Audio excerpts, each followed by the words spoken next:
Okay, let's get started. So before going to hacking, there are two announcements. The first one is there are two course evaluations for each class, each semester. So the first one already started. So you have 10 days to evaluate the course. So here's the rule: as long as 90% of the students submit the evaluation, all of you will get 8 bonus points. So right now we have 45 people in this class. So if 41 submit a review, then all of you will get 8 bonus points. I may change this a little bit because it seems like there are 2 students, they never show up, they never do the homework. So I will confirm that. So if they never show up, I will lower the 90% eligibility. Okay. Also, 2 weeks from now, we are going to have the midterm. It's a written exam and also a CTF. Written exam is maybe 30 or 45 minutes. It will be in class. Written exam will be 30, 45 minutes. Then there will be 2.5 hour CTF. So in the CTF, there will be 2 or 3 challenges. I will decide later. The way to prepare for the midterm is you just need to go through our slides, go through our homework carefully. If you fully understand everything in our homework, you should be fine in the midterm. Okay, today, yeah. The CTF part, are we just allowed like all resources? Yes, so you can do whatever you want. You can Google, you can check out your homework. The only thing you cannot do is to talk with each other, online or offline. You cannot communicate with anyone. Yeah. So last class, we were talking about stack-based overflow and return to share code. So today we have a lot to discuss. We will talk about other places we can place the share code, and there are another technique. We do not really overwrite the return address on the stack. Instead, we only overwrite the saved EBP. Also, we will talk about several defensive techniques to defeat stack-based buffer overflow. So today we were almost finished stack-based buffer overflow. Next week, we will talk about how to develop share code. Then midterm, after that, we were going to, so the first half of the semester is a little bit slow because for most of you, this is quite challenging if you are totally new to hacking. But the second half of the semester, we will move a little bit faster. There are more topics in the second half of the semester. There will be heap-based buffer overflow, format string vulnerabilities, return-oriented programming. So after that, if we still have some time, we will talk about the cache-side channel attacks. That's what I did last year. So that one is technically not a software-based vulnerability, but closely related to software-based vulnerability. So, so far we have been looking at how to return to share code on the stack. And here I list some abilities the attacker should have if they want to pull off this attack. First, the attacker needs the ability to put the share code onto the stack. Second, the stack should be executable. 3, the attacker needs to overwrite the return address on the stack before the instruction return is executed. Also, the attacker needs to know the address of the destination share code. Of course, not necessarily know the exact address. We already lose the force requirement by having a huge knob slab in front of the share code. So today we're going to talk about, first we'll talk about how to inject share code in environment variables or command line arguments, and we can still exploit the software.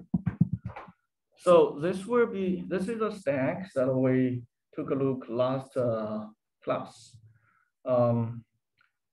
This is a vulnerable function, and that vulnerable function has a 48-byte buffer between what we can overwrite to the saved EBP.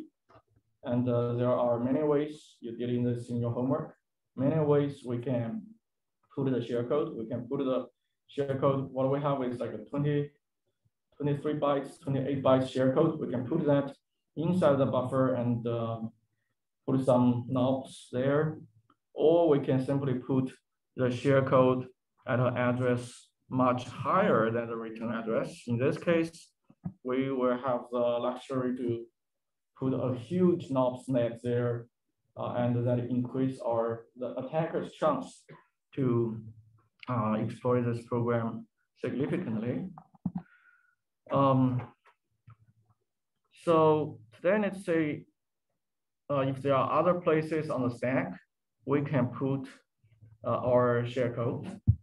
So first, let's say how a process is started and what the stack looks like before we execute the main function. The entry point of a program is not really the main function. So as a C developer, you started development from the main function, and to you, it's like main function is the entry point. But from the operating system's view, from the process point of view, that main function is not really the entry point of the program. The entry point is a function called _start. So when a process is created, that function is called first. So the OS will give that function, not really OS, actually the loader will call that function, not necessarily call that function, may not be called, but it will give the control to that function. Then that _start function will call the function __ libc start main. And from this name, you can see that this function is part of the standard C library, the libc. So this function is not what you develop as a developer. This function is not really in your program's L file. Usually this is dynamically linked. So this function will call the programmer's main function and give the control to the programmer. So the main function will use a lot of information, and all those information has to be set up by the libc start main function or the start function. So main function is also a function. So how do you give the function the information it needs? You also put those information on stack. So that's what is the stack. So this is what the stack looks like before our main function. So we all of us know the prototype of main function. The main function can take 3 arguments. Most of the time we're using 2 arguments. So the first argument is argc. So the name argc doesn't really matter. So argc is an integer. Then we have several pointers, an array of pointers we call argv. Then after argv, there is a knob, 4 bytes long there, 4 zeros there to indicate this is the end of the argv. So this is the argc. Then we have argv, and argc is the number of arguments you have here. Then in this case, we have 3 arguments. That's why we have argv 0, 1, and 2. Then 4 bytes of 0. After that, we can also have some environment variables. But all those argv and the environment variables p, so those are not really the strings. They are only pointers. So this is what the stack looks like. And higher than that, we have the actual strings. And the string with the lowest address was That's high address, it's a low address. The string with the low address is the first command line argument, argv0. And argv0 is always the name of your program. So you type a program, you type, for example, I have something here. We have a program for the stack layout. So the first one is obviously the name of the program. Then I give two arguments, command line arguments, hello and world. So hello and world are strings. So the shell will read this and push those two strings onto the stack for the function, for the process stack layout. So for this one, if we are at the main function of stack layout, we will have something like argc equals to 2. Then we have 2 argv elements. Then there will be no environment variables. So we will have extra strings there. This one will be stack layout from hello world. So this is what the stack looks like. So you can see that for a program, there are a lot of information already put there by the loader. So I can, so let's show one example. Let's see. Where is the stack layout? So this is a stack layout program. So we can do a GDB stack layout.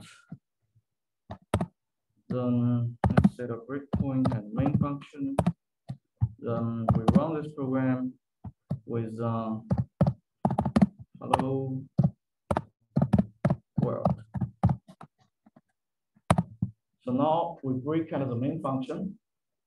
So we can check what we have on the stack. We can use exam. Let's say we just do 50 bytes, 20 bytes, 200 bytes actually, of EBP, ESP here, ESP. And this is what the stack look like. Looks like a bunch of, some of them look like pointers. So those FF, those are obviously stack addresses. So instead of doing this, maybe we can do S. Makes sense easier.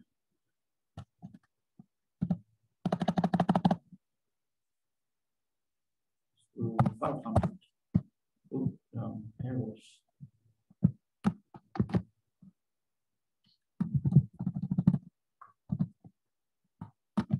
So you see, this is the stack. So our main function is not running yet. Our program is not running yet. But if we look at the stack, we can see those environmental variables. So a lot of environmental, yeah. Switch off the line. What? Oh. Okay, better.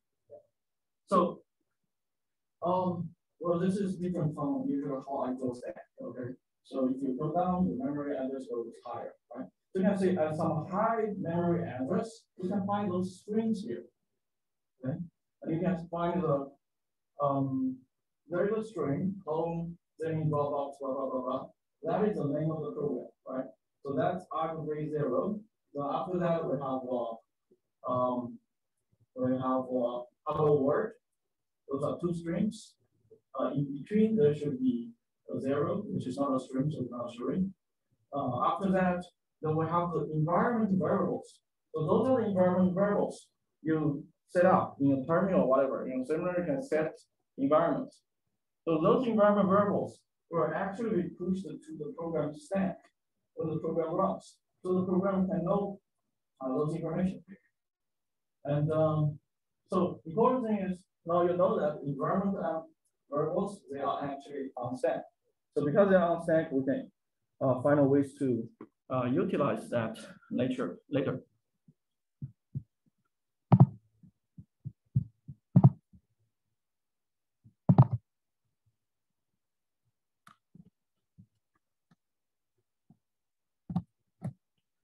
So next, we will look at a new variable function called the overflow return 5. We will do the 32-bit one. This is a very simple function, very simple program. Only two functions. The first one is main. Like I said, the main function in this case only takes two arguments, argc and argv. And it calls the variable function. And the variable function, very simple. There is a local variable buffer, 4 bytes. Then there is a fgets. We'll get 18 bytes from std in. Then it will return. So this is similar to the program we looked at last week. The only difference here is the buffer is quite small. The program we looked last week, overflow 4, the buffer was like 24 bytes or something, and the eventually binary level was 80. It was 40 bytes or something.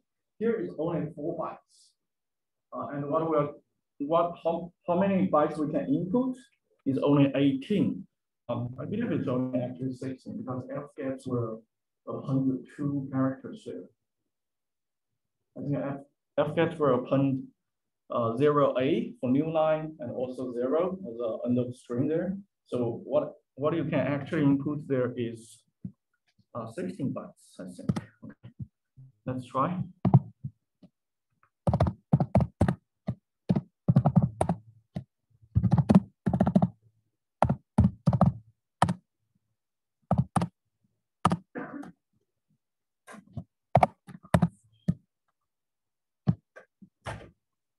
So if we just do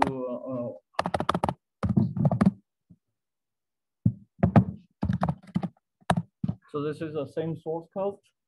So if we just do buffer overflow,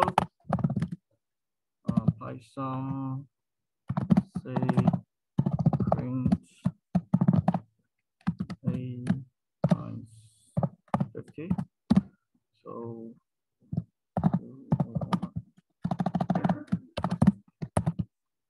So if we just input some long string here, you can say we will get a segment fault. But the 50 here doesn't really matter. We're not really reading 50 or 500 into the stack. We're only reading 16 something. Let's do an object dump of this program.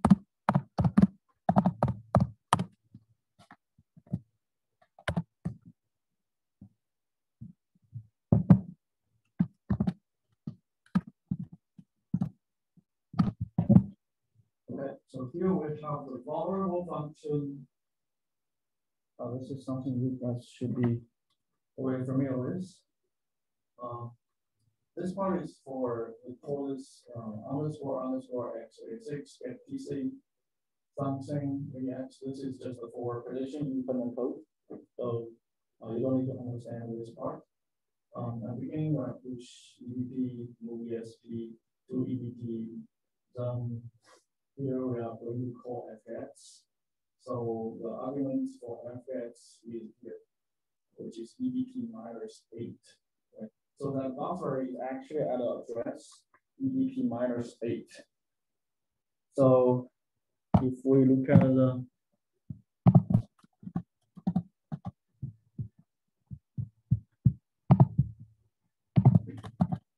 if we draw the stack here, we'll say the buffer is 8 bytes, EBP -8. After that, 4 bytes of save EBP and 4 bytes of return address. And the variable function here is fgets, which were fgets 18. So actually, we're going to read 16 bytes there. So no matter how many bytes we put there, it will only read at most 16 bytes. The 0A and 0, 0 there. 0A is actually 1, which means You can't override the return address. You can't override the saved EBP, but you do not have enough space to put your share code there. So last week, our share code was 23 bytes. Right now, we only have 8 bytes of buffer. We cannot put the share code somewhere higher than the return address because we cannot override that, right? We can only override 16 bytes. So this means that even when we can return it, we can't override this. We cannot put the share code there. So we need to find another place to put the share code. Of course, when I put some garbage there, this program eventually will crash because we override the return address, and we put some garbage so that the return address will dereference a memory region we cannot dereference, called the saving fault. So to solve this one, what we can do is we still want to put the share code on the stack. So there are two places, at least two places we can put the share code. One is we put the share code in environment variable.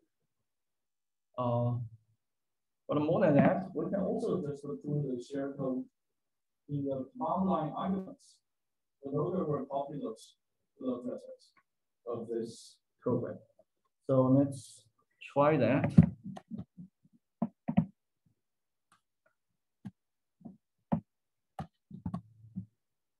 So I have listed the share code here.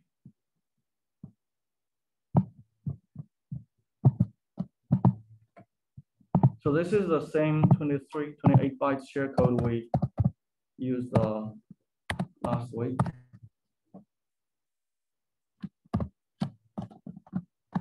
Except that I add a huge slop here, 500 bytes. In this case, which actually is not necessary. Let's remove the lob slab so we can get the accurate address for this one. Okay, so by doing this, we can. So this is how you set up the environment variable reveals. You just export the name of your environment variable, then the data. So now if we run GDB, this program, we should be able to say that environment variable somewhere on the stack. So let's try that.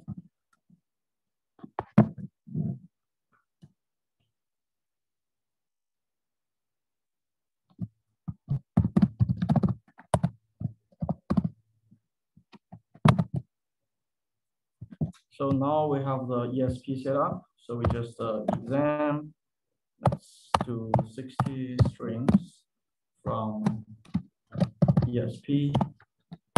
Let's see if we can find 16 out enough. Let's do 20.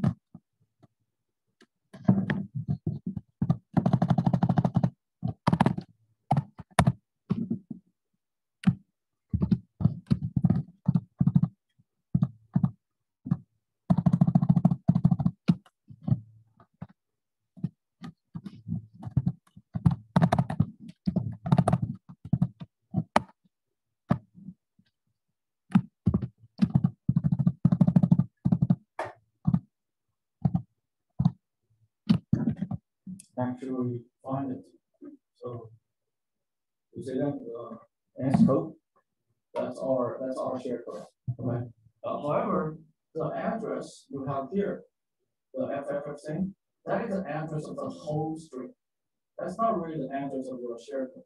Right? Your share code technically starts from here to 1. There is a variable name and the equal sign. That's not part of your share code. So the address of the share code should be, so this one is B, the S is B, so it should be 1, 2, 6. Be 6 bytes higher than B from here. So 6, B is what? B is 11. So 6, so we are going to have 7 7.1, right? 7.1 or 7.2. We can try. So then go back to this vulnerable program.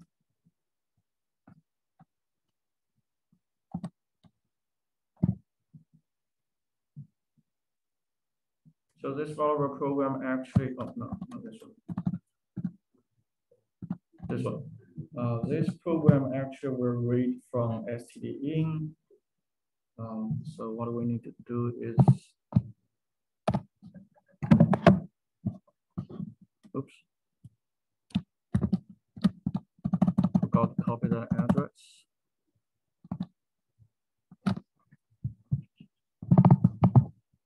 So I copy this address here, then we run this one again, run it. So we can do Python.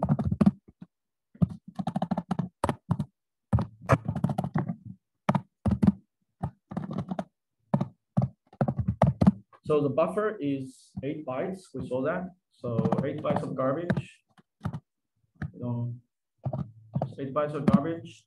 Then the saved EBP, we don't care about that as well in this case. So we just put the 12 bytes of garbage there. Then we will have this address. So be 7.1 df ff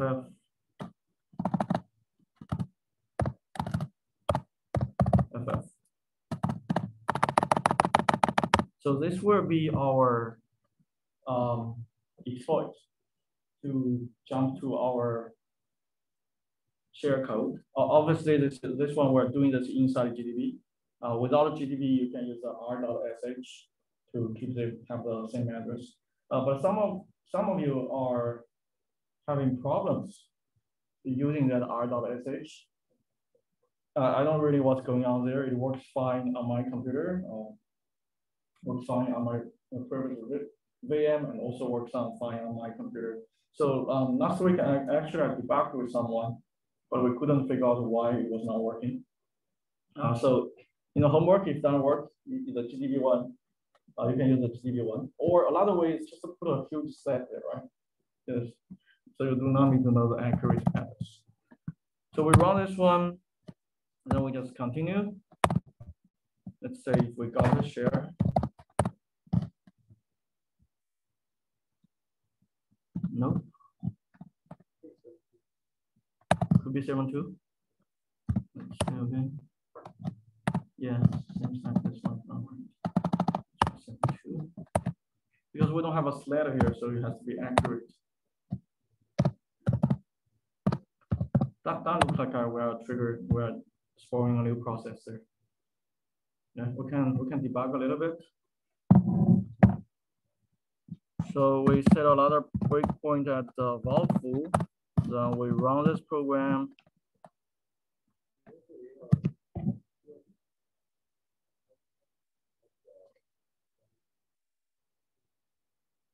Oh yeah, you're right. So should be this way.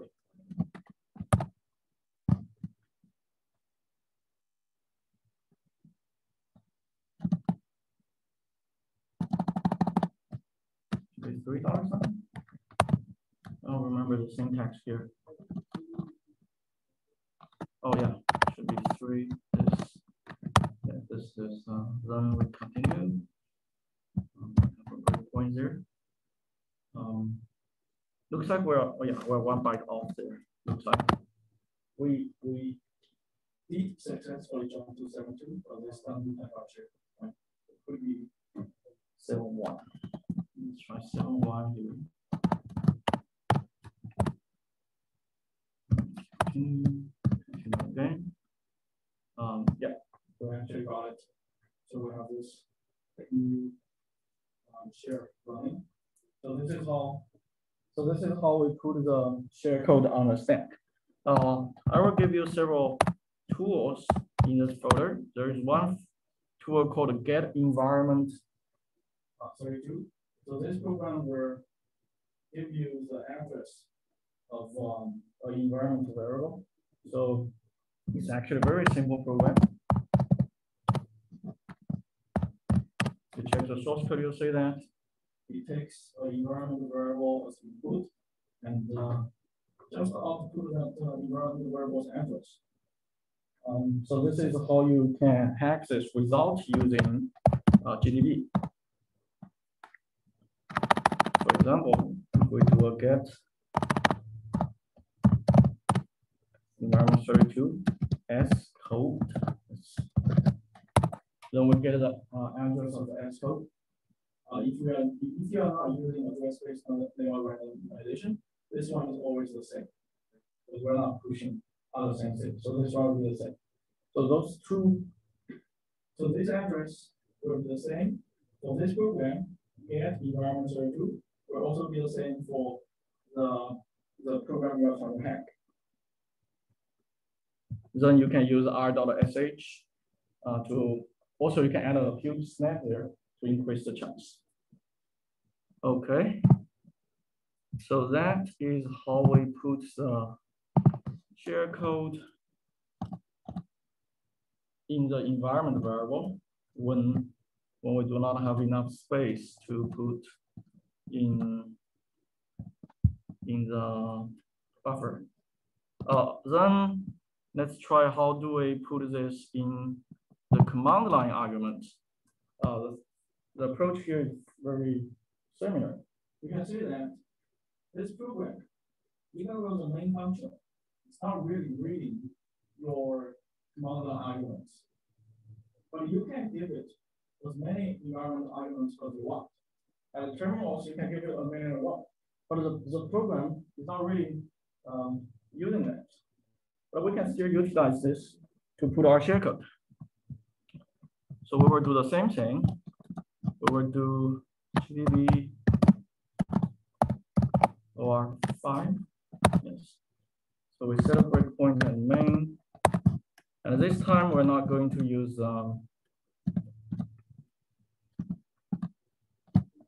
this.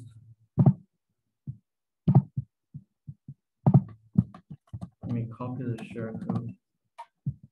So I'm only copying this part because this time we're not going to use the share code in the environment variable. Instead, we're going to use it.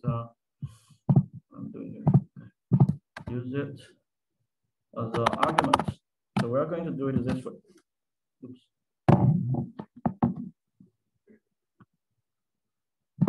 Yeah, let me fix that. There are several new lines there. Change the new line.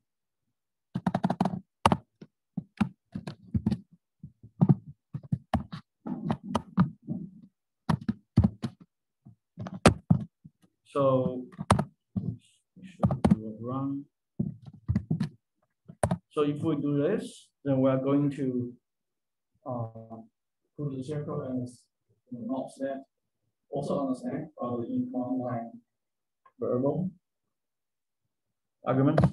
So if we examine the stack with just a 100 x from USP, we should say a lot of 90 because that's our knob stack, right? So it's not big enough. Yeah, you say a lot of 90 here. That is our share code. That's a knob stack. So we want to jump to there. Then we can say the address. We can just steal address here. This address. That's 90. So we can get this address. Now, so this one we need to. Oh, this one is better. We will use without GDB. Actually,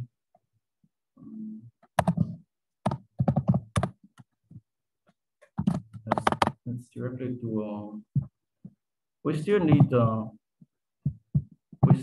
this, not this part. We still need to overwrite the return address. So what we do is we do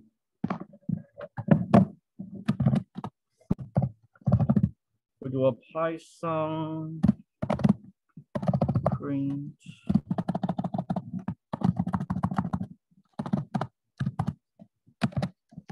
bytes here, then some address. We don't know what to put here yet. I will just put that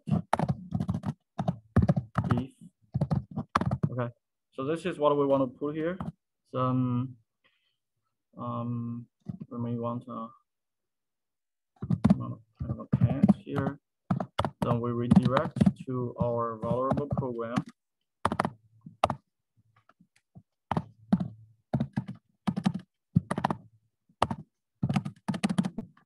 What's going on?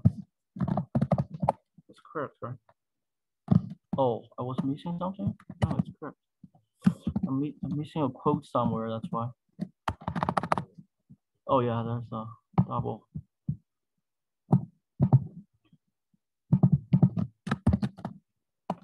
So this one is supposed to be here. Okay, so if we do this program will still record input from STD. That's why I can still input. So obviously if I do this, why it's not a buffer overflowing here? Did we give it to that? Let's see. 12 bytes share. Okay.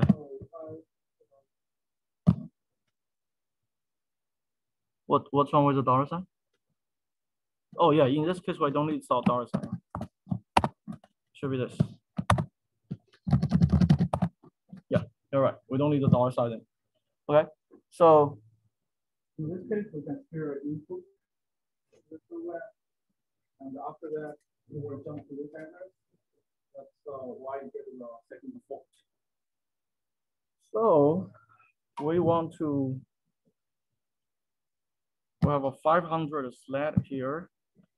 We want to put the share code there. So it will be, now we need a $sign. We will put this one. Yes.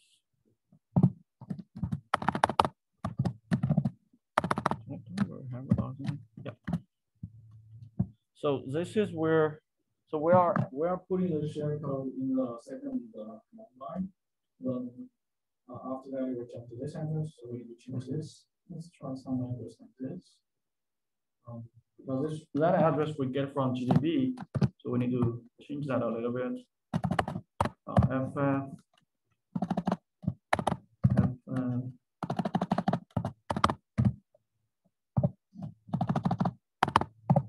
So the address you get from GDB will be significantly lower. So we want to add something here. Maybe we add, so everything we add here will be 200 bytes. So if we add to FC, it will not be much. But let's try. No, it actually works. We got lucky. Our first try. Our first try works. So in this case, we're not right now still on stack. We have two share code there. One is the environment variable, the S code, which we used for the last example. In this example, we're not using that. This example, we're actually using the share code here. We get the address of this strings, change a little bit, put it here. So that's how it works. Okay, so that is how we can bypass the constraint of do not having enough space to put share code. Okay, so the next one would be very, very interesting. The next one is a little bit complicated, so stay with me on this one. So the next one, we are not going to overwrite the return address. Instead, we're going to overwrite the saved EBP. So this is the example overflow 6. For this one, I do not even for the overflow return 6. So I'm not overwriting a return address. So we still have the buffer 4 bytes in C code. Then after that, we have a memory copy. However, instead of copying 16 bytes or 18 bytes, we're only copying 12 bytes. And the program takes 2 arguments. The program you have to input 2 arguments, otherwise it will return. Then we have the calling the val foo with the second argument. So this is disassembly of this model function. Everything looks normal. We have the buffer address at EPP -8. So the buffer is 8 bytes.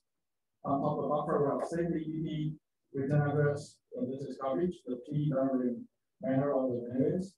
Then we have the memory copy. The memory copy is 12 bytes. The 12 actually is here. C is 12. This one is pushed to stack. Then that 12 bytes means 8 bytes here, 4 bytes here. We're only going to overwrite those 12 bytes. We cannot overwrite return address. So our goal is the same. We want to get a share out of this program. So how do we do that?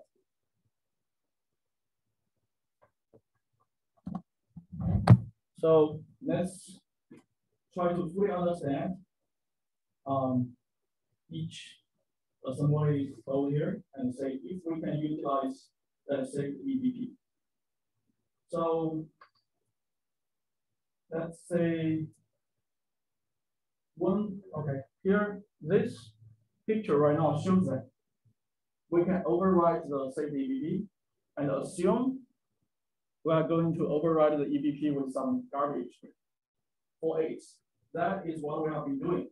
So far, every time we just write 4 bytes of garbage there, right? So let's say we assume we put 4 bytes of garbage A's here. Then at some point, we're going to feed the return instruction. And the save the return address is a legit one. So after this return, we are going back to the main function. Right now, we are in val foo, right? So after this, we're going back to the return main function. However, before return, there is a leave. So the leave will actually restore the save the EBP. So the save EBP, the 4/8 will go to the EBP register. EBP register will have 4/8. Then after the return, the ESP will point to 4 bytes higher than the return address because it will pop the return this value to the EIP. So after that, we were successfully returned to the main function. The main function calls val foo. So you can say the main function calls the val foo. So this picture actually shows what happens after this AND instruction. Before this AND instruction, like I said, the ESP actually points to here, 4 bytes higher than return. And the EBP still has a value 4/8, which will overflow. Then the main function will balance the stack by adding 4 bytes to ESP. So ESP now points to 8 bytes higher than the return, the old return address. After that, we have the move 0 to EAX. This is basically setting up the return value of the main function. We use EAX for return value, so we are returning 0. Remember in the C code, we have return 0. After that, we have a larger leave instruction. So this is what is interesting here. So the leave instruction, like I said, it's equivalent to 2 instructions. The first one is move EBP to ESP, then pop EBP. And let's say what will happen after this one. So before this instruction, this is what we have. ESP points to 8 bytes higher than return. EBP is 4/8. So now we're going to move EBP to ESP. So which means ESP we also have the value 4/8, right? Now we're going to top EBP. Top EBP means put whatever ESP points to EBP, and ESP has a value 4/8. So we're going to dereference the memory address 4/8, move the value to EBP. So after that, ESP, because in the top, ESP were increments. So ESP will be ESP plus 4. So ESP, after this, the value will be AAAE. It was AAA before, now you have AAE. So which step here we generate a segment fault?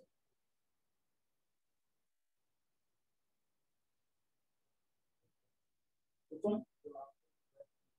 The last one? So more specific, which operation? Yeah, the dereference. So this difference usually will generate a segment fault because this AAA obviously is not a valid. It's probably not mapped in that virtual memory address, right? So, but we have been doing this all the time for all our examples before. We never had a segment fault. But remember, this one happens in the main function, not in the volatile function. In all the examples we had before, we override this, and in volatile, we didn't return to main. We directly return to our shellcode. So we never use that. We never really do the step leave to dereference EBP. That's why we never have the segment fault. Over here, we return to main function, and we dereference EBP, and this may cause the segment fault. However, we can actually utilize this. So let's assume there is no segment fault. Then the next step will be return, and the EIP will be the AAAE dereference AAAE, right? Because before this step, ESP is already upgraded to AAAE. So now we have to return. So return will put whatever ESP points to EIP. So the EIP will be changed to this if we do not have the segment for here. So this is something we can take advantage of by overwriting those 12 bytes. What we can do is we can, let's assume the buffer's address is 4 P's. That's this buffer's address, which we can get from GDD, get from runtime. Then we also overwrite this saved EBP of this address. Then let's see how we can use this. Oops. I don't have size for that. Okay. So I guess we're going to, let's show how we should write it down.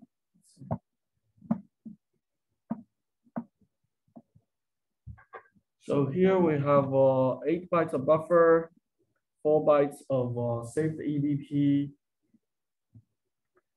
Then we already know that if there's no segment fault, eventually EIP will be changed to this one, right?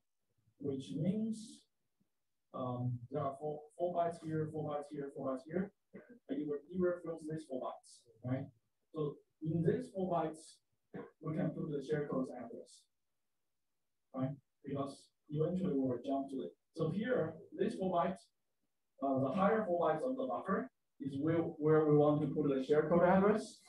And the shellcode, we already have that on the environment variable. So these 4 bytes, we have to put it, the address of these 4 bytes, we have to put it here, okay? The value in those 4 bytes, we never really use it. So this doesn't matter. So this is garbage. This is a shellcode address.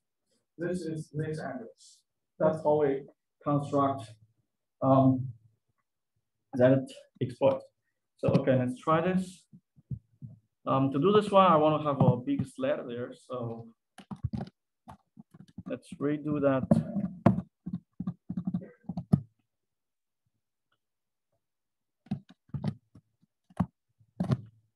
Do I need a big sled? Yeah, let's have a relatively big sled.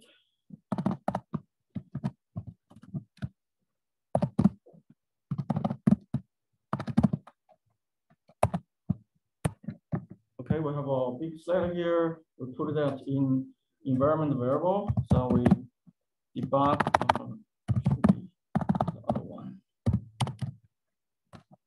6. So we debug this program.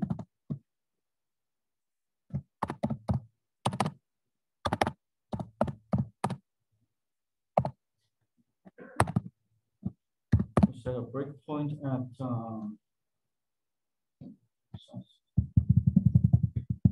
set in awful.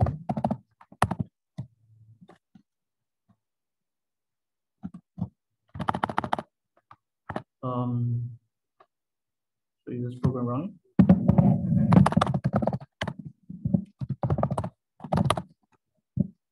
Oh, it's OF. JV OF6. So we set a breakpoint at Valfu. Then when we run this program, we want to overwrite. So this program will read from std in, right? Or command line. And this one is command line. So we will do Python, say print. We are overwriting 12 bytes in total. The first 4 bytes don't really matter the value. Then we will have the 4 bytes of share code address. Then we will have 4 bytes of the buffer's address, right? So we're going to so the reason I will put this here is because those will also change your stack layout. If you just do a run and get the address of those things, it will be different from you do this because those things are pushed on the stack, right? So we just put some random garbage here and try to get those address.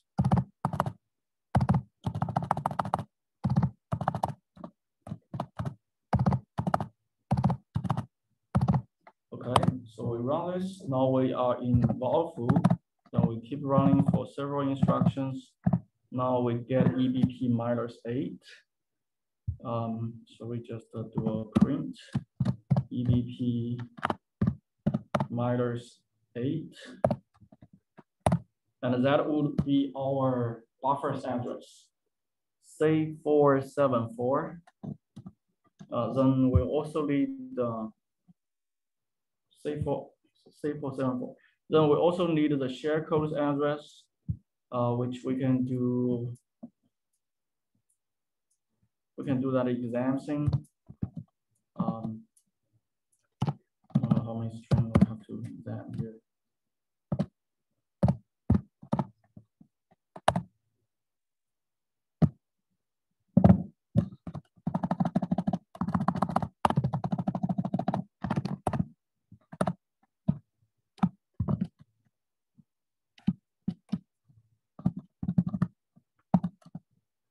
So the share code is here, DEF2. So we can use DE60, something like that.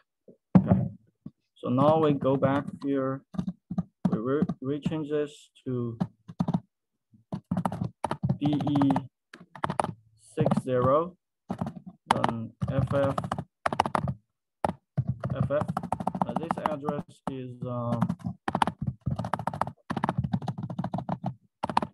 C474. I missed a F here, right?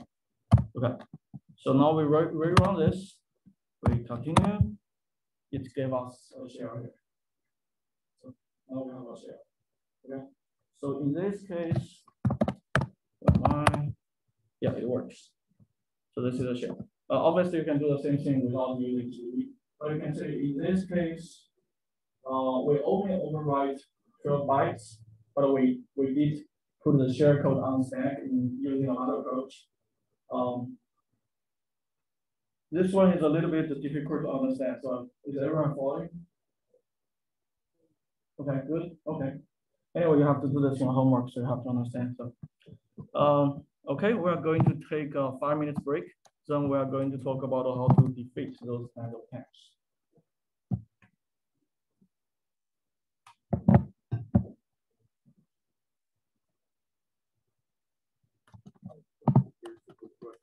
Yeah.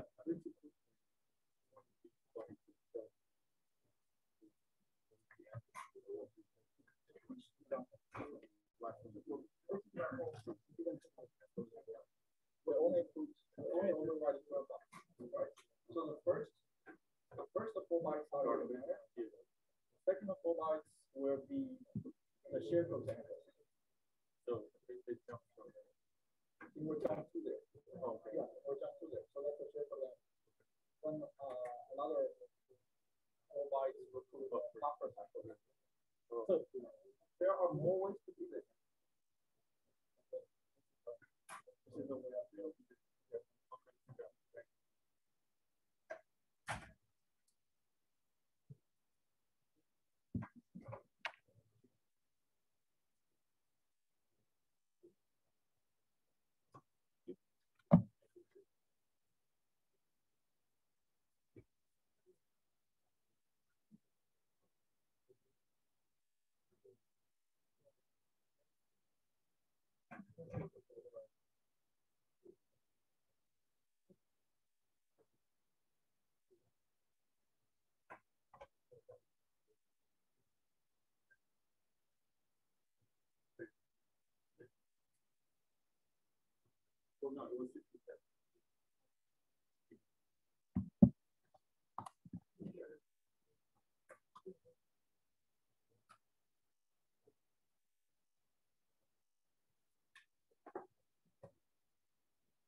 Yeah. Mm-hmm.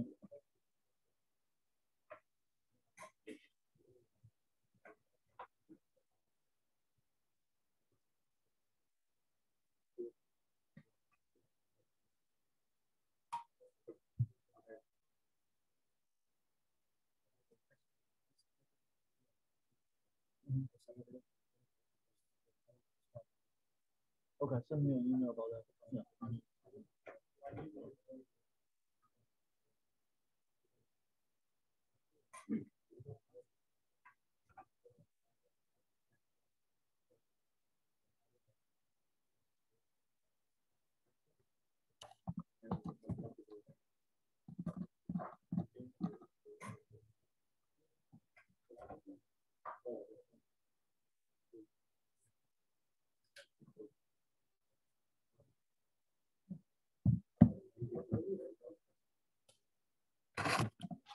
Thank you.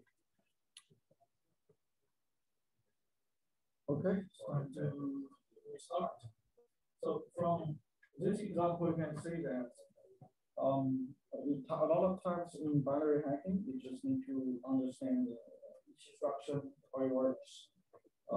There are a lot of creative ways to do all kinds of hacks here. So next, we are going to talk about how we can defeat this kind of attacks, and also how can we defeat the defense. So far, we know that if we want to pull off this attack, we need to put the shellcode on the stack. The stack has to be executable, and we need to override that return address or override the saved EBB. So what if, as a defender, we take out the ability of executing anything on stack? This will make the attack much more difficult. So that brings us to the first defense technique, which is called data execution prevention. So this technique has been in all our CPUs. The reason we are able to do all the exploits is because our binary so far we're not using this feature, but the CPU, all the CPUs, they do offer this feature. So basically, if something is labeled as data, then the CPU will refuse to retrieve instructions from there. CPU will not use that as instruction. The idea of splitting data and code is not new at all. Most of the computer systems we use nowadays, we use architecture called von Neumann. How do I pronounce it? Okay, very close. Okay, so we use that architecture. And actually, there's another architecture called a Harvard architecture. Obviously, that one, the idea was developed in Harvard. In Harvard architecture, we store instructions and data in totally separate memory units. So most of the systems we're not using Harvard architecture. The Harvard architecture is not very, it's more secure. However, there are more constraints. Constraint to the compilers, everything. You have to compile everything separately into different regions. But there are several architectures we use in our lab. There are very low-end IoT devices, like Cortex M3, M2. Those devices, they actually use our architecture. However, most architecture will use your phone, the servers, PCs, they use this von Neumann architecture, which means the data, the code, they are actually stored together. They are using the same memory bus. In the Harvard architecture, at a hardware layer, it's physically two different memory regions using different memory bus at a circuit level. That's the root cause of this problem. So the idea of data execution prevention can be applied to this von Neumann architecture as well. The idea is to label some data, some content in the memory as data, and stop interpreting that data as code. So in older computer systems, the read permission actually implies executable. If a memory page is readable, then it is also executable. So back in 2003, those PC CPUs have been adding a feature to a new bit called the NX bit, non-executable bit, in their CPU, in their memory page tables. So a memory page table usually is 4K. That can be read-only, however, non-executable. So can prevent data execution. And the Windows started to support that in 2004. Linux almost the same time. So by default, the system we're using nowadays, the heap, the stacks, they are not executable. At the hardware layer, those are the changes they made. So we will skip this part. We don't really care about the hardware that much. Okay, so if you want to compile a program and you don't want the stack to be executable, you can use this GCC parameter, the executable stack to disable that. So if we go to our example so far,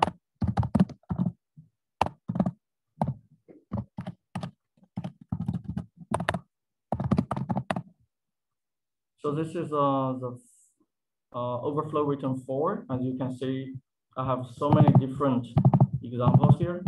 And if we can,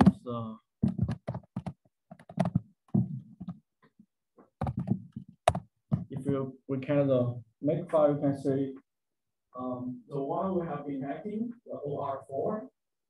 There is no stack protector, but -F no stack protector, and also there is a -Z executable stack, which means actually that one means the stack is executable. Okay. So which means that one is so the default GCC parameter is without that executable stack, so you cannot really execute the stack. So for you to hack that one, like change it to executable stack, and also there is no stack protected, or talk about what is stack protected later. So by comparing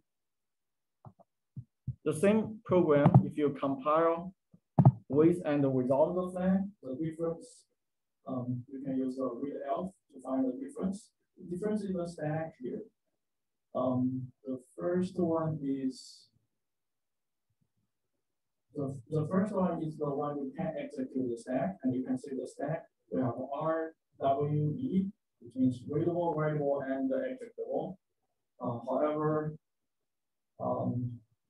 so when without that flag, the stack is only RW, so you cannot execute the stack. So even if you put the shellcode on the stack, when you jump there, what will happen? You will get a second fault. So we're not going to do a demo of that. So what DEP can defend is we change the EIP to point to something on the stack, to execute things on the stack. However, it doesn't really directly prevent the buffer overflow. Right? We can still overflow the local variables. We can still overflow the return address. We can still overflow the saved EBP. So there is a very easy way to bypass DEP, is something called return to libc attack. So in return to libc, we do not put the shellcode on the stack, and we do not return to our shellcode. Instead, we just return to a C library function. C library provides with us with very powerful functions, and one of them is called system. It's called system. This is a function. So if we do man system, you can see it's system section 3. Okay, like I said, section 1 is mount, section 2 is system call, section 3 is C library functions. So system is not a mount, it's not system call, but it's just a C library function. So this C library function takes a command, just a string as input, and will execute that string. So under the hood, obviously, it still calls that exe, cpe, is that suite of system calls. So if we can directly call that function system, we can still get a shell. We don't have to get to our own shell code. What we do in our shell code is we do this, make the system call by ourselves. Now we just ask the C library to do that for us. And to do this is actually very easy. You already know how to do this because this is the same as what we did 2 weeks ago. We just jump to a function and give it an argument, right? We already did this. So that's basically a return to libc. Then let's see if we can easily do this with which example I'm using here. Oh, we're using OR4 NX NC.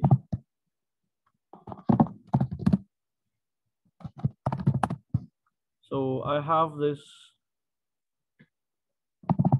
one program here. Let's see what is the makefile. So this is one. So this one, there's no stack pointer. However, the stack is also not executable. So we cannot execute the stack. So what we do is if we do a gdb or for x and c here.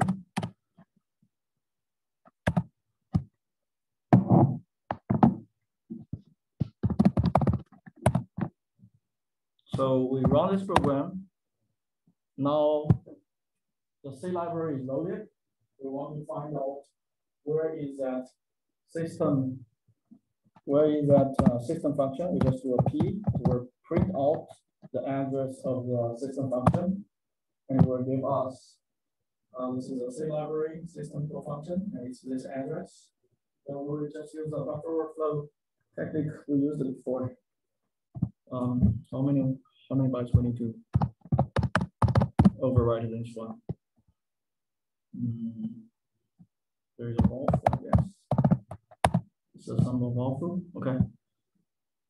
So this is a valve. Oh, okay, this one big, 48 bytes. We need 48 bytes of garbage, another 4 bytes of garbage, then return address to the system or the system function. Then after that, another 4 bytes of garbage. Then the string, we need a string BNSH. We need to find a string there. One way to do that is we can put the string in that buffer. That's a power we can control, right? We can put it there, then we find the address, or we can directly find the string in the memory space of this program. It's already there somewhere.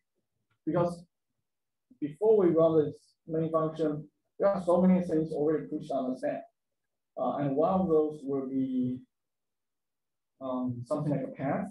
You have to be using paths, right? In paths, you have all kinds of things. So we can use something, the tool called find, to find a string there. So let's try find bin sh. Yep, we find one. So there is we find a string there. Okay. Oh, this string is actually not on stack. There may be multiple of this string. So there is also a string of this in libc. We can directly use that address. So let's see, how do I do this? We have this address. We have oh, okay. We can. So this program uses gets. So we're going to use std. So we're going to run this Python.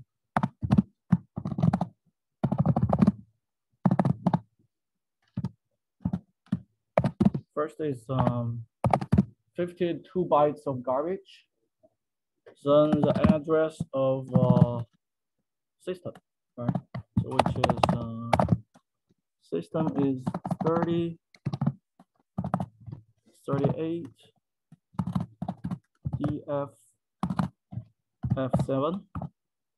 Then another 4 bytes of garbage. If you do not remember why do we need that 4 bytes of garbage, you go back to the slides we had 2 weeks ago. After that, we have the string's address. We already find the string in the address space, which is 5203 F4 F7. Okay, so this is what our exploiting look like. Okay, let's try if it works. I haven't done this for a year, so hopefully it works. Oh, no breakpoint, just keep going. Yeah, it's actually working. We created this new program. Yeah. Yeah. So because it's GDB, do not always give us a chance to improve it. But it actually works. So without GDB, we should be able to do this. Okay, let's keep moving forward. So this is a famous return to libc attack. Since we're already talking about return to any function, it's the same as return libc is just the same to that. So this one was discovered by someone using a pseudonym Soto Designer back in the 1997. So like 15 years after the very first buffer overflow, and also a little bit earlier than the CPUs have that non-executable feature there. So remember, in 32-bit systems, we put the argument on stack. That's why we can return to any function or do a return to libc call in 32-bit. However, 64-bit would be much harder because we cannot put the address directly on the stack. The function arguments, they were passed by register, not stack. So in 34-bit version, if we want to do return to libc, we have to resort to return-oriented programming, ROP, which we will discuss in the second half of the semester. Okay, so far we have been looking at different types of control hijacking attacks. So what we're doing, we're trying to hijack the control flow. So in academia, people call this control flow hijacking attacks. The goal is to somehow change the EIP. And a control flow hijacking attack usually exploit a program error, especially a memory corruption error, to overwrite a pointer somewhere in the program's address space. And also, particular a code pointer. For example, a function pointer is a code pointer. The return address on stack is also a code pointer. So we change that and jump to the target address. Then, so far we have been doing 2 different types of control flow attack. One is the one we injecting share-code, and that subclass is called code injection attacks, where we do not only change the control flow, but we also inject some malicious code there. So that malicious code usually is called a share code. Share code can do a lot of things. So far, we are using very powerful share code. We are asking the share code just to give us back a share, so we can do anything we want. But the share code obviously is arbitrary code. You can do a lot of things. It doesn't have to give back your share. You may just read a file. You may just do other things. So next class, we will talk about how to develop share code. And there are a lot of fancy things going on with share code. There are share code with only ASCII characters. There are share code with only reads like a plain text English. There's a paper 10 years ago called English share-code in CCS. So they generate share-code that read like just some news articles, but it's actually share-code. So if someone is chatting with you, probably it's something you share-code, try to export you. So yeah, it's a little bit scary there. So besides share-code, then what we say is we see the return to libc attack. That is another subclass. We call it code reuse attack. So in this subclass, we do not have to inject anything. So make the attacker's job a little bit easier because you don't have to inject. So you need to more carefully design how you want to attack.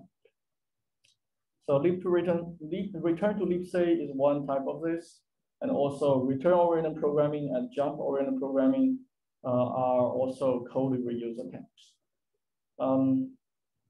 Return-oriented programming to me is like one of the most important or scary discoveries in the last 10 years. Probably it has been 30 years. I think the paper was published in 2009 in CCS. It was a single author paper from a UCSD professor. So he was already a professor at the time, then he found out how to do this return-oriented programming, and he was very excited. He didn't involve any students, just did the paper by himself and published in CCS. Very interesting. So it was totally different from what we have been saying so far. It's like you can treat everything in your address space like Lego pieces, and you can build all kinds of things with those Lego pieces. You can do arbitrary computation, use those. Jump-oriented programming was published maybe 1 or 2 years after ROP. Very similar idea, just do not use return. The key here is the return instruction. Instead of using return instruction, you use jump instruction. So all of those attacks do not need to inject the share-code. That's why they're called code reuse attacks. Actually, I prepared this one for you guys to work on, but I guess the server cannot support so many people. So we're going to skip this one. This will be your homework.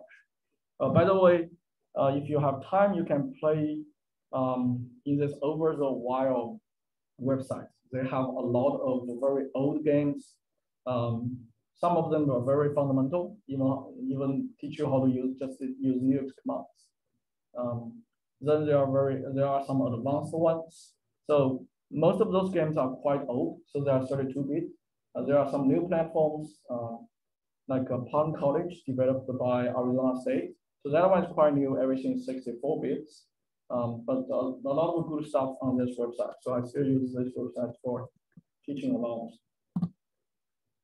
Okay, so let's say, let's talk about defense. We will talk about one way to defend. So there are two thought process if we want to prevent stack-based buffer overflow. The first one is we stop the buffer overflow directly. So buffer overflow never happen. For example, in Java, in Python, they don't really have buffer overflow because everything is virtual machine, everything is controlled.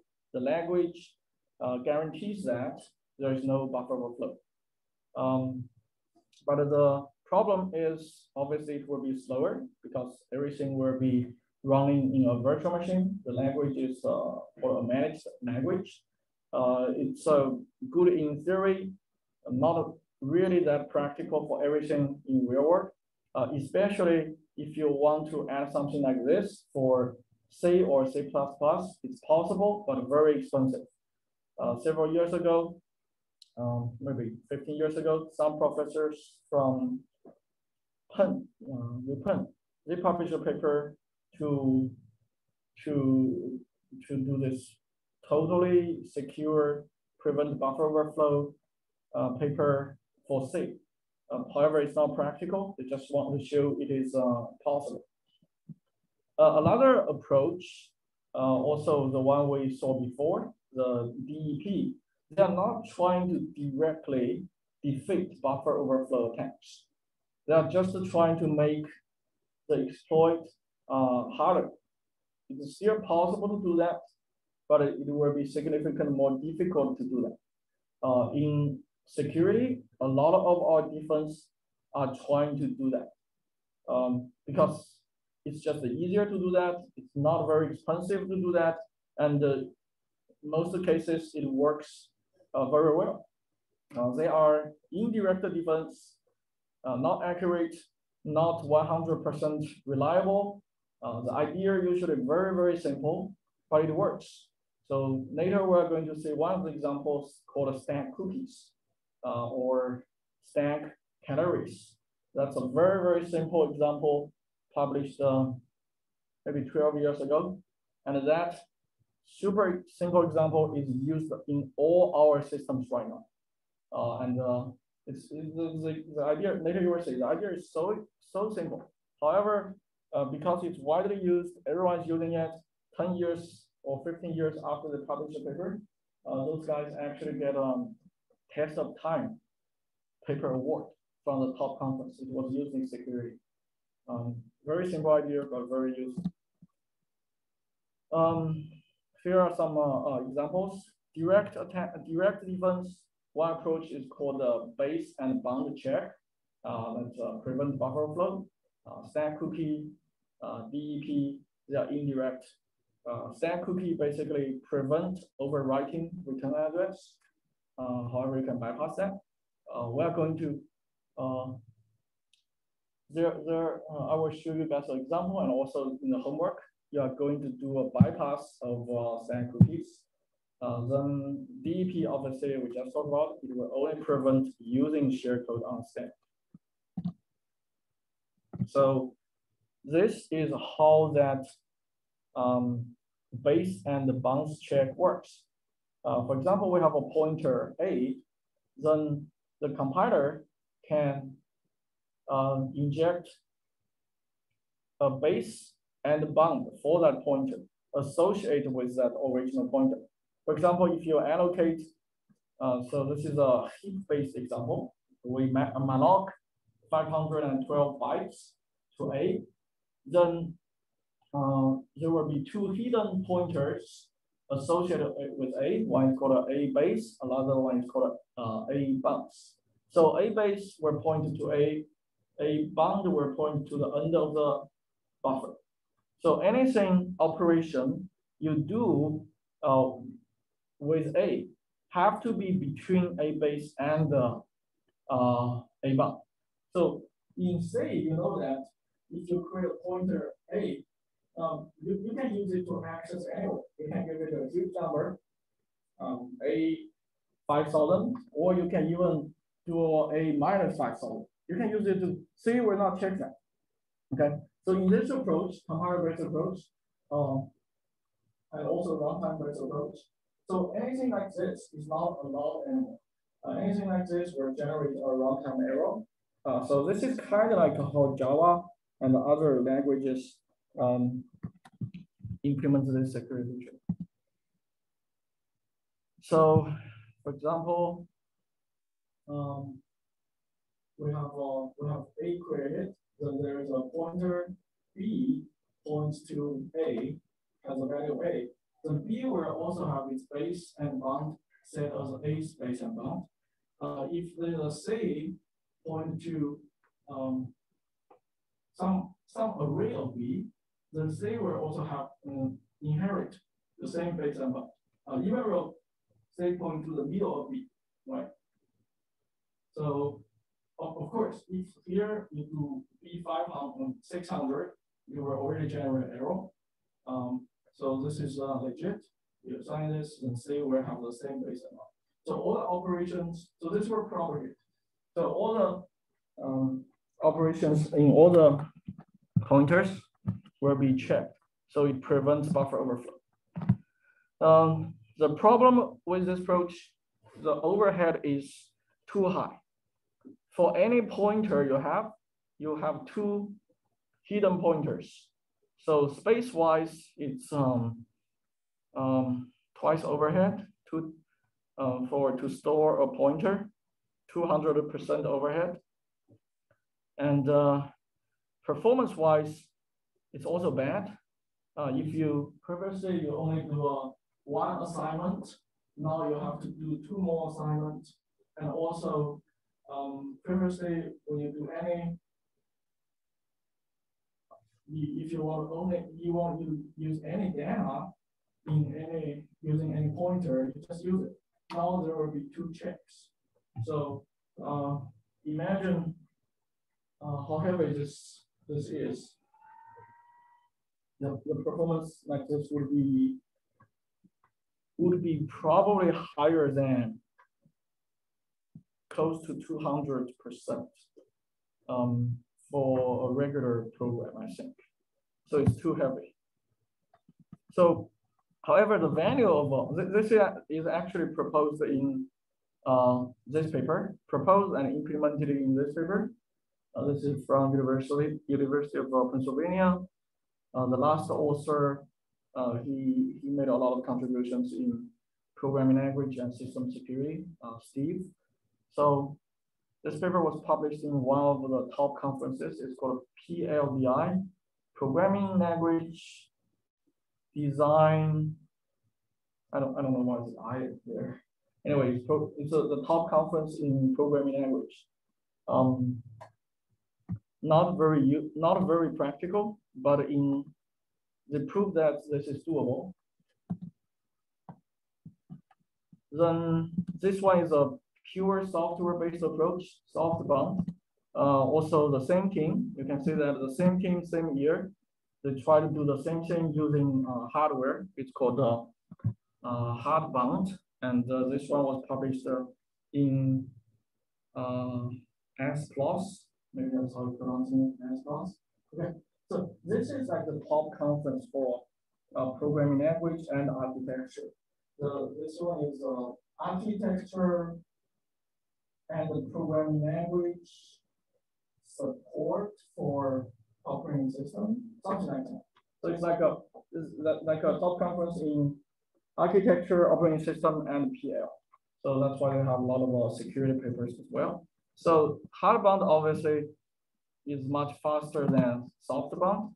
However, it requires some hardware changes. So for software guys, whenever you need to change the hardware, it will be very difficult to push this into real world. Okay, then the second defense technique we are going to look at is something called the shadow stack. And this has been a very hot defense technique in academia. If you do a Google Scholar search, you can see in the last 10 years, there are so many papers about the shadow stack. Shadow stack on PC, shadow stack on embedded systems. The ideas are very similar. So here I have one example.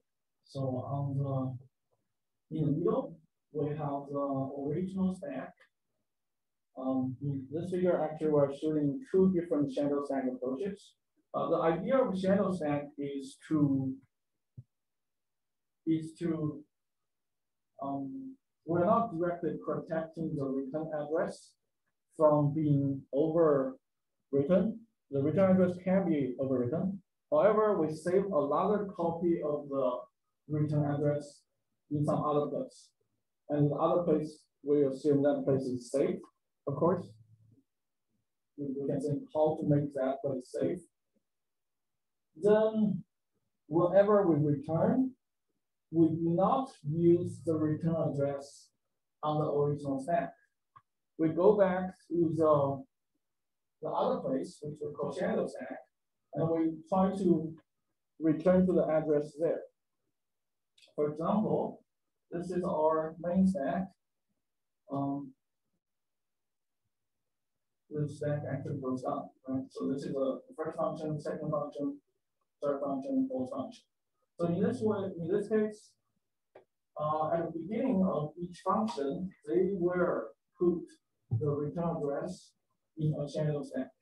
and the channel stack is at address maintained by the system, so that the GS is also a register. The register would not usually use for software guys. System guys use those registers. So you can say this is a traditional channel stack. We just put them there. Then another approach is called a parallel channel stack, which you still have a channel stack. However, the size of the channel stack is much larger. The size of the channel stack is the same as your original stack. The benefit of this is the parallel channel stack will be much faster than the traditional channel stack. However, you waste a lot of space because you're still only using the return address sheet. I think I have those code shown here. Okay. So the top, we have the traditional channel stack. Remember GS 108, that's the address of the channel stack. So what we do is we first get a channel stack address, and we move that channel stack address GS 108 to EAX. Then we move ESP to ECX. So in any function, at the beginning of any function, before the push EDP, everything like that, the ESP points to the return address, right? The very first instruction, that's what you get into the, so this should be at the very beginning of the function. So the ESP points to the return address. Now we move that return address to ECX, then we move ECX to EAX. So EAX is where the channel stack is. So we're adding 4 instructions here. Obviously, we cannot combine those two because there's no instruction to move directly from memory to memory. There's no instruction to do that. You have to move to a register and move that register to another memory location. So that's traditional channel stack. 4 instructions. And when we return, we're not going to use the old return address on original stack. Instead, what we do is first we get the channel stack address, then we move the channel stack address to EDX. Then we move EDX to where ESP points to. So this is right before the return instruction. So you can see how it works. Even if there is a buffer overflow, you are able to overwrite the return address on your original stack. That will be replaced by what's already stored in the channel stack. By this step, move EDX where ESP points to. Right? So this is how the traditional channel stack works. Then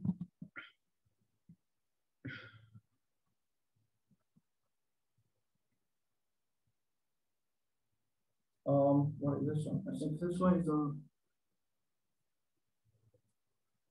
this one, let's see.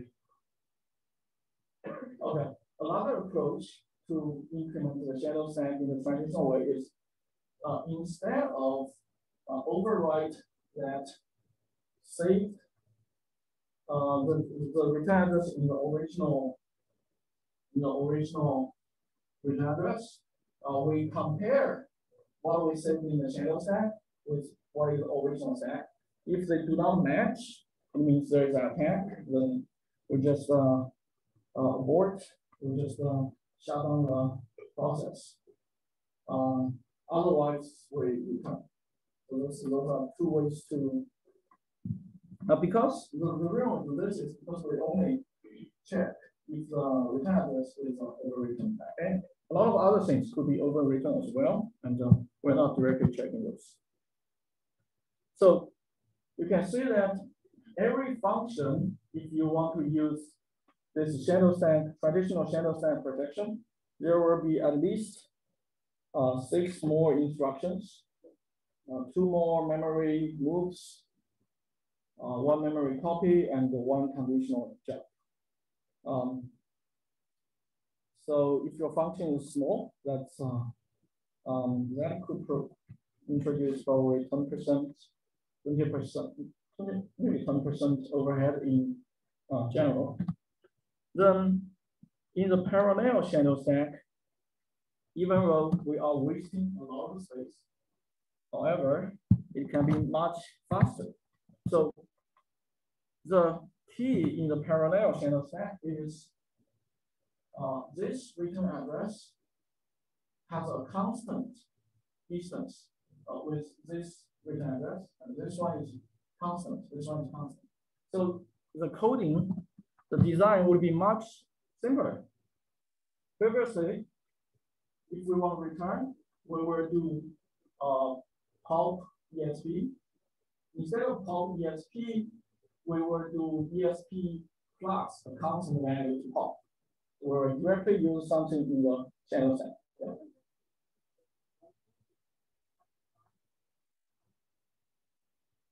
So the key here is the channel stack you have to protect. The channel stack is stored in some secure memory address the attacker cannot access. Yeah.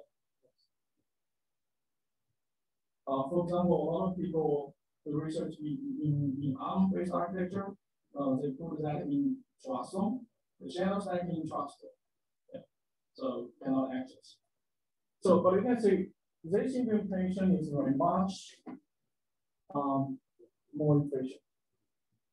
The prologue only 2 more instructions. The epilogue also just 2 more instructions. According to a paper, traditional channel stack 10% overhead. The parallel channel stack only 3% overhead. Sometimes when you read papers, you will be surprised that the overhead sometimes could be very, very high for different approaches. Sometimes I see papers talking about overhead of 1,000%, which means it's not practical at all. But then maybe the first approach to achieve something.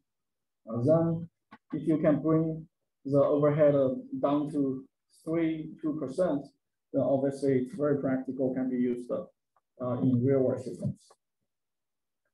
Okay, so the third difference we are going to talk about is stack cookies or canaries. And this one specific to sequential buffer overflow.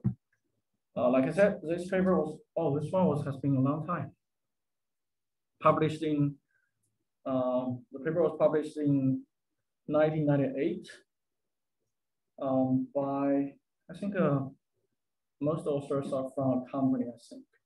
The paper was called a Stack Guard, Automatic Adaptive Detection and Prevention of Buffer Overflow Attacks. And this is something implemented in all our compilers and systems. So this is approach to slow down or make the buffer overflow much more difficult. This is a compiler level approach, means for software developers, you do not have to change your code. The compiler will just directly generate code that can be protected. And the approach is very simple. It will patch the function prologue and the epilogue. The prologue will just push an additional value onto the stack.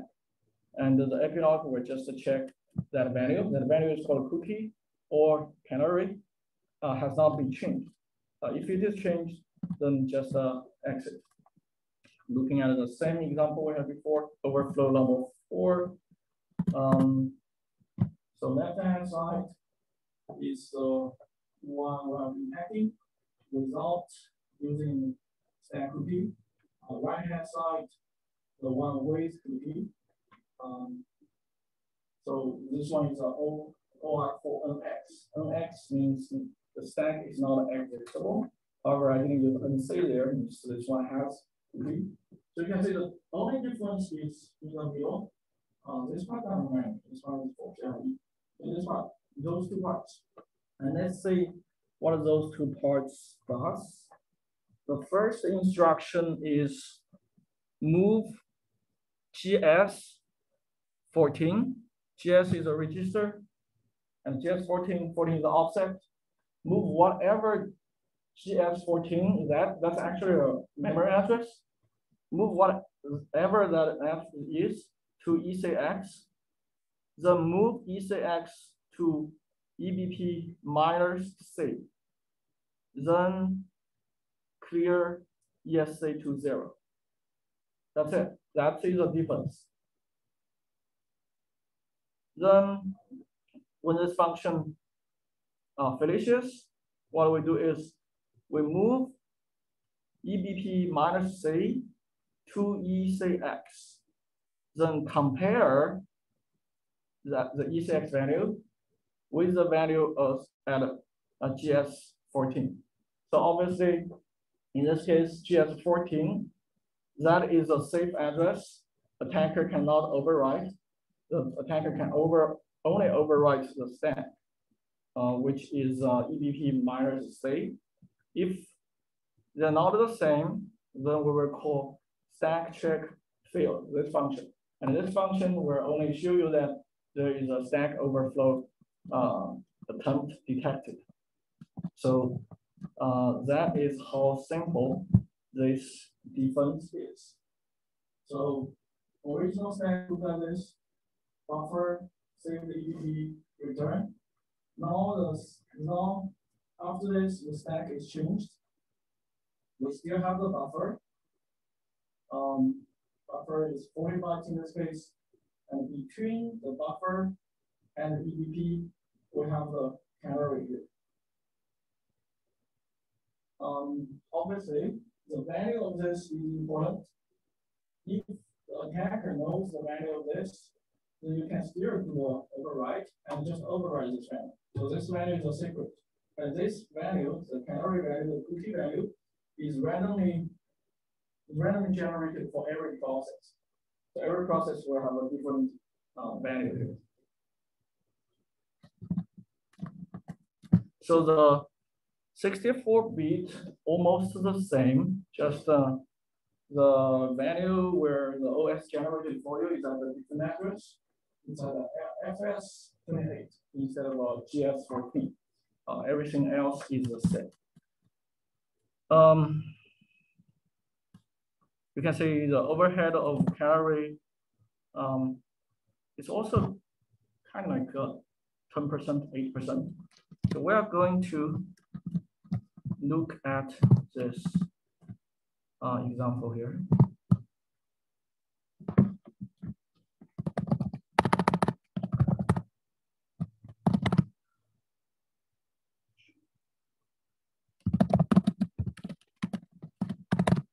So this one takes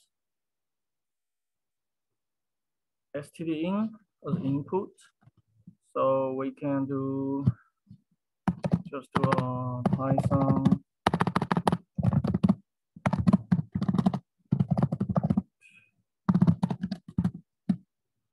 let's do 500.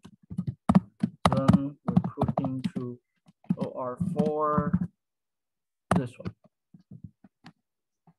Right? Yeah. So right now we're trying to overflow this program, and it says stack smash detected. That's because at the end we have that. We have this function, stack check fail function. And this function will solve the program and show that print out that string there.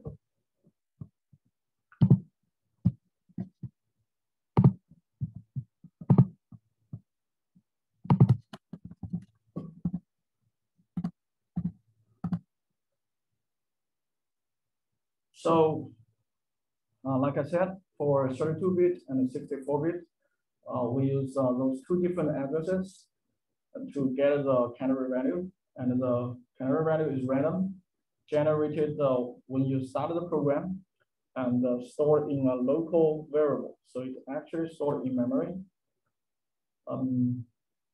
They are actually stored in a data structure called thread local storage or TLS. And just in 64-bit and 34-bit, we use different registers to point to that data structure. So we can actually use the command TLS to get that address. So what we can do here is go gdb.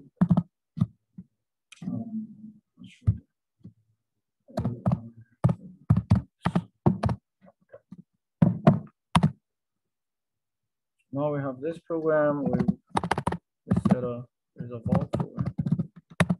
There's a vault foo, then we run. This one takes.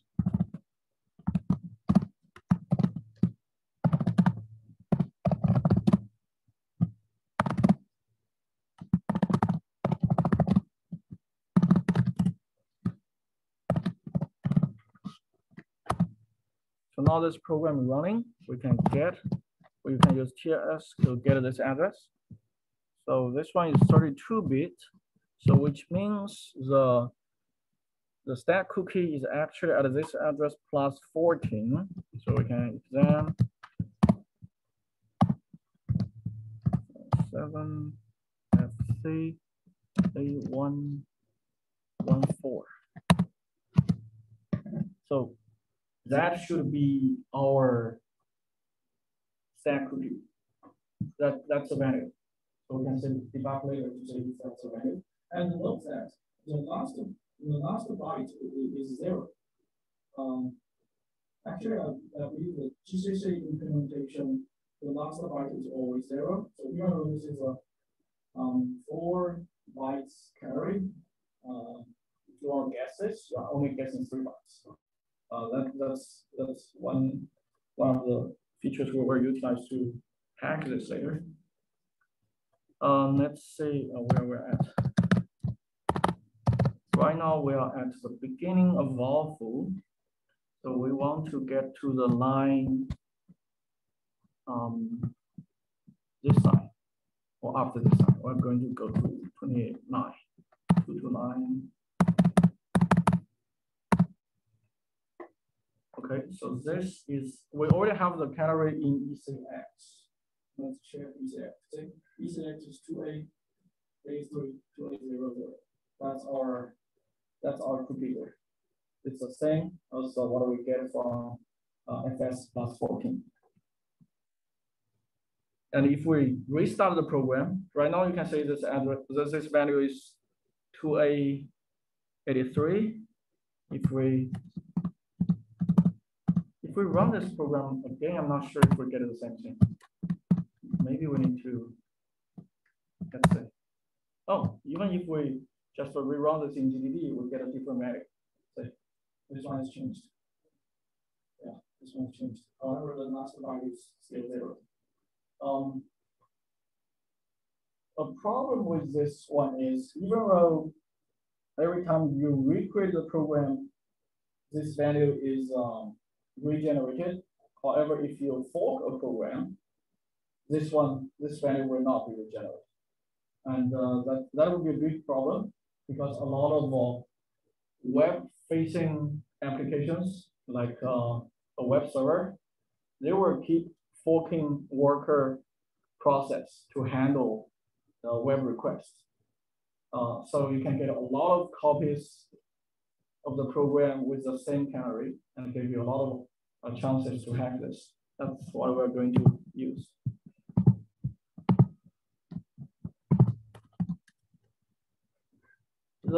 There are, even though it's only 4 bytes or 8 bytes in 64-bit, there are several types of canaries people have been trying. The first one is totally random.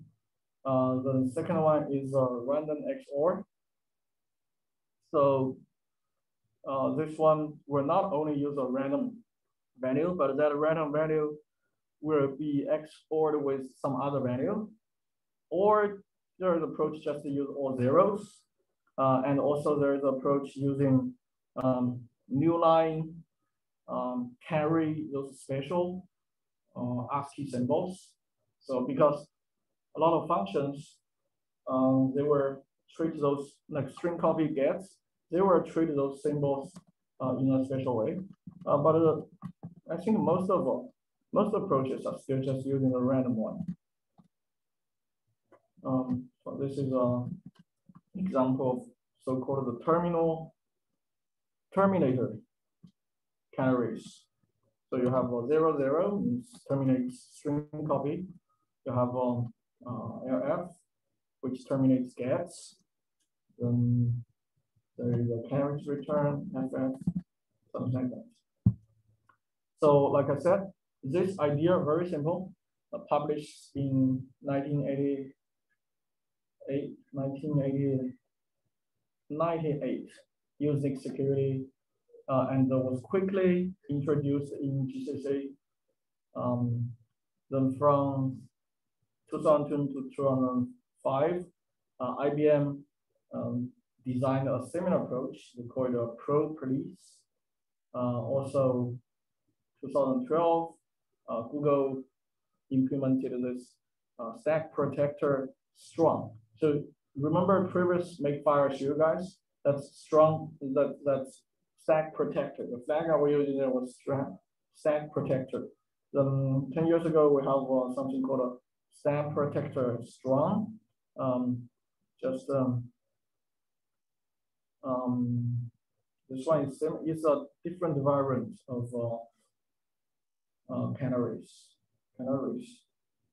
And most of the Ubuntu packages applications are compiled with this flag since 2.10. Other Linux distributions also compiled with this flag, and some of the Arch Linux actually use a strong version of this. Okay, so here is another different compiler approach to defeat buffer overflow. We have a local function for a foo with 4 different variables, 4 variables. One is an integer, other is a pointer, and 2 buffers. One is 10 bytes, another is 3 bytes. So the very old version of GCC, what we will do is we will create those variables with the order they appear in the source code. Okay? So which means the integer A will have a higher address than the pointer B, has a higher address than the buffer side, to buffers. So in the binary code, the stack will look like something like this. A will be here, B will be here, C will be here, D will be here. Right? So obviously the buffer overflow usually happens at C or D, right? So if you override C or D, you can override the whole thing. So the IBM approach called the Pro Police is to not only have the canary, and also when they generate the binary code, the order of the local variables will be randomized. So they put a C, for example, they can put a C here and A B here. So if we only add the canary and A B C D, then we can still do a overflow to overwrite A and B, especially in this case, D is a pointer to private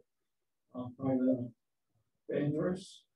But if we rearrange this like this, we put the buffers at a higher address, then they cannot override this part because there is a canary, and they cannot override this part because they have a higher address.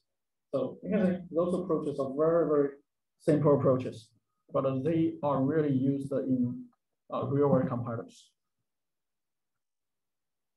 Okay, how do we bypass this?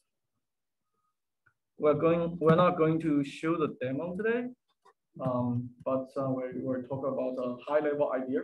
How do we bypass canaries? Obviously, we just need to guess, but there are so many values we have to guess. we just saw that the canary has 4 bytes. 1 byte is 0, so there are still 3 bytes, which means 22 bits. If we guess all 22 bits, I don't know how long that would take.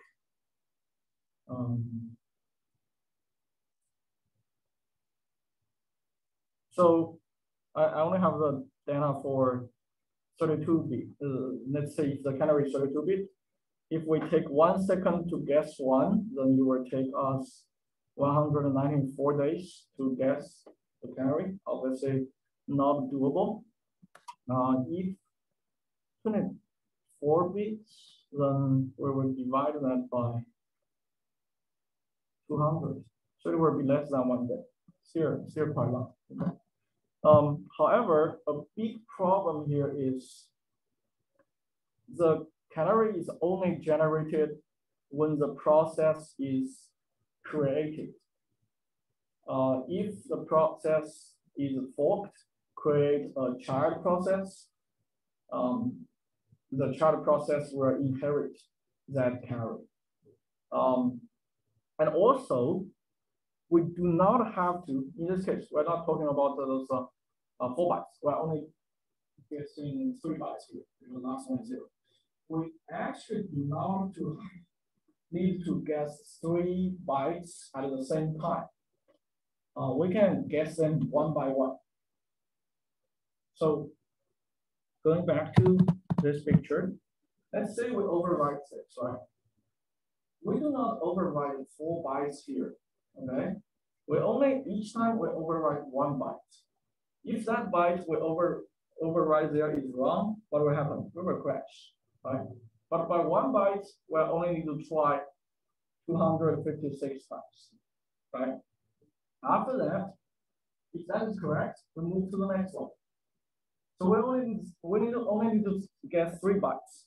So in total, we only need to guess 700 times to reach the canary we say in our new system combined with that only 700 times. So this is a program we are going to crack. This program has canary. However, we're going to use that approach to practice. I think last year when I did this, it took probably 2 minutes, 1 minute and a half to crack it because I keep guessing 700 times. We'll guarantee 700 times we can crack it. Average 300 times we can crack it. So let's take a look at this program. This program, it's not really a network tracing program, but it's the same idea here. Because I don't want to make it too complicated, so I'm making this program to read from a local file. So what happens is this program has a main function. Main function will have a big loop, and this big loop will have a fork. So fork is the system call to make a lot of copy of itself. However, the child and the parent, they will have different PID after fork. That's why in fork, you can check if the fork is 0. So the child will execute this piece of code, however, the parent will execute this piece of code. Even if it's the same piece of source code, for child and parent, it will be different. So in child, it will just print out the child ID, process ID, then you will call the vulnerable function. The vulnerable function here, we have a buffer, 40 bytes. We have a file pointer to read from a local file, and the local file name is exploit. We will read from the local file exploit. Then you will sleep a little bit. So here is not read, here is open. Sleep a little bit, there are many child process. Then we were actually the sleep is there for us to be easier to generate the exploits because we want to have different exploits. Every time we want to have a different guess. so the sleep loss chances. Then we will read that exploit. And this is a vulnerable function. If our exploit is successful, we will override this, we will override the return address, it will give us a shell. However, this one is protected by the canary. If it's not successful, it will just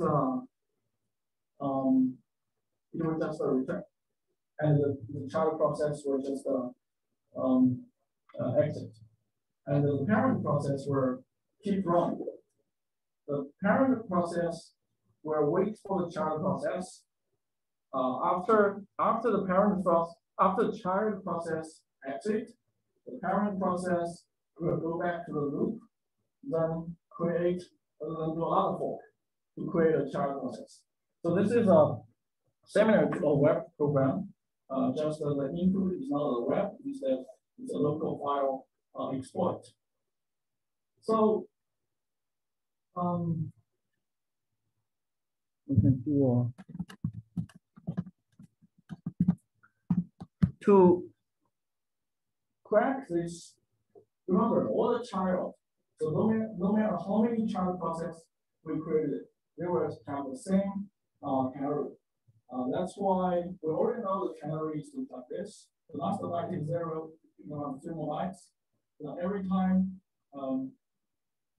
we read the multiple function, we find out the buffer is 40 bytes. The canary is here. So every time we overwrite a little bit, 1 byte, starting from 0 or 1, then eventually we will break this. So let's see.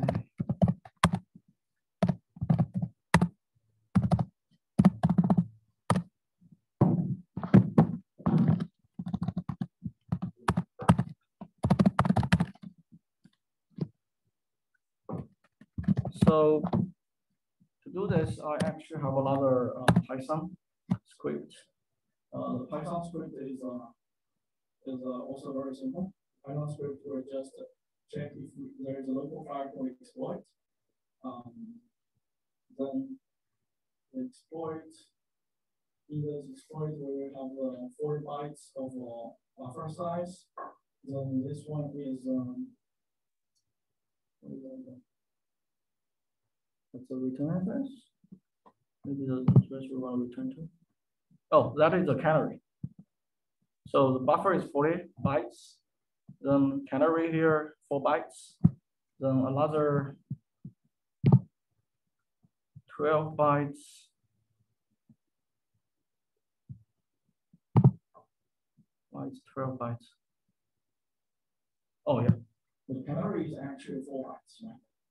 So this address is EBP minus 12, but the canary is actually 4 bytes.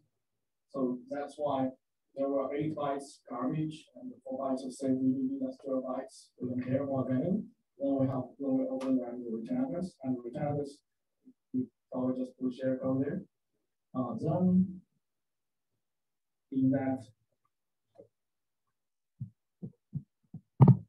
that Python code, we will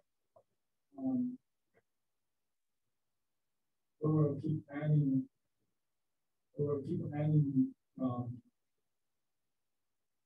the canary value we want to guess there. So okay, anyway, this is something we will discuss next week. So in this week's homework, you were, I don't know how many of you took operating system class before. So that's why to understand this one, you need to understand fork everything. So there will be reading materials for you to understand fork, and also homework for you to understand fork. For our attack, we will put a share coding environment variable, write a script to get the canary one by one. Then we should be able to get it. okay, that's all I have today. Any questions, sir? Okay, then see you guys next week. We'll talk about this. We'll talk about the share code. Then we go to midterm. process.